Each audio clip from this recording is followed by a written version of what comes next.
So, the First Descendant is looking really good. Now, I enjoyed the closed beta about 10-11 months ago. It had a lot of really good gameplay, but it is fair to say that at the same time, it also had a fair few issues that definitely needed to be worked on, which thankfully the developers did. They went back to the drawing board, back to work, listened to feedback, and have been grinding hard to incorporate tons of that feedback from earlier playtests. Now, if you follow their social media or the developer diaries that they've been uploading, you will know that there is a lot of major gameplay improvements on the way. But to further test the game and to allow as many people as possible to experience the First Descendant for more feedback, they are launching a new crossplay open beta on September the 19th, running through to September the 26th, I think. Whether you're a PC gamer or a console enthusiast, it supports crossplay between all of them, PC, Xbox, and of course PlayStation platforms. So the First Descendant will be a free-to-play looter shooter that centers around descendants fighting the alien Vulgus who invaded over 100 years ago. It is set on the continents of Albion and Ingress. It's multiplayer or solo if you want to, and it offers a campaign and huge co-op bosses to fight against. Whether you want to explore the open world or whether you want to upgrade your characters through various missions, there is something for everyone. Now, this beta will feature two brand new characters, Valby and Kyle, a water-based one and a magnetic one. Both were kind of shown off in one of the previous gameplay trailers, little snippets at least, but the crossplay beta will allow you to play as any of the 11 descendants that you're already familiar with, and all of them have their own unique combat styles, from water skills to magnetic to turret management to poison to ice to Jax with his huge shields. You get the idea. And with the addition of Valby and Kyle, the roster is now expanding to a whopping 13 characters to play in the upcoming beta, because two of those, of course, are ultimate characters, kind of like the equivalent of primed frames in Warframe. But the feedback changes that they have implemented have resulted in improvements like the complete remake of the rune system, or rebranding it as modules. So basically mods like Warframe, this is what they look like, complete with mod capacity and of course socket type as well, or polarity, a symbol to match. They've added a new skill modification system as well as a new cosmetic system. There is a new way to use the grappling hook. They've reworked that a lot as well, so it definitely looks more fluid. There is a lot of quality of life changes to make the game feel and run smoother than it did before in the closed betas.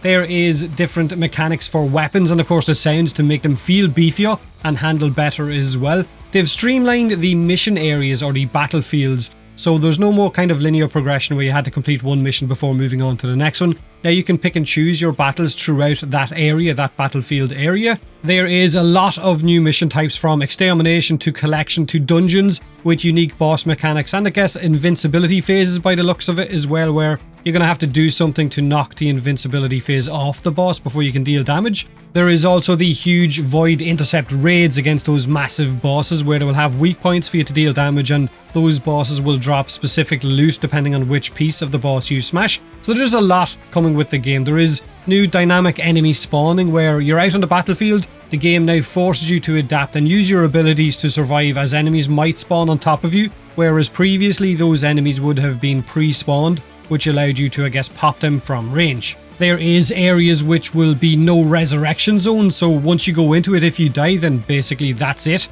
You have to wait for everyone else in your squad to die, and then you're going to have to restart it. There is the locked battle areas, which are basically sound like an arena. Once you enter it, you can't leave it until you complete whatever you're supposed to be doing inside it. There is the 11 base characters, like I mentioned, and the 2 ultimate characters, the primed ones if you want to. There is 3 different battlefields for us to play on in the beta. There is over 50 weapons for you to get your hands on. There is over 300 game-changing mods which are going to alter how your First Descendant plays, or how your weapons perform. There is single player and co-op stories. There is crossplay across everything. There is new skins, unique skills. There is upgraded UI, which was definitely something that was needed. The UI was one of the major complaints from the last beta. You can run solo if you want to, or you can team up with as many as 4 other players to go against the open world areas, or to go against those giant boss raids as well. But like I said, the First Descendant's open beta is on the 19th. It's going to be free. You may as well download it and check it out. It does look very similar to a lot of the looter shooters that we've been playing. There is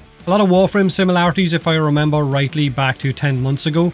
We don't really have a rough idea as to what the microtransaction store will be like once the game goes live, because it is only beta and game developers tend to keep that aspect out of their game until it goes live. Hopefully it won't be aggressive. Hopefully they'll take a leaf out of Warframe's book and go down that road of a fair monetization model, since it is going to be a free-to-play game. But like I said, it's on the 19th. I'm going to be jumping in. I'm going to be streaming it. I'm going to be making many more videos to cover this game because it does look interesting. Let me know what you think of the First Descendant if you're going to be jumping into it. Which character are you going to be using? And as always, have a great day. Thanks for watching.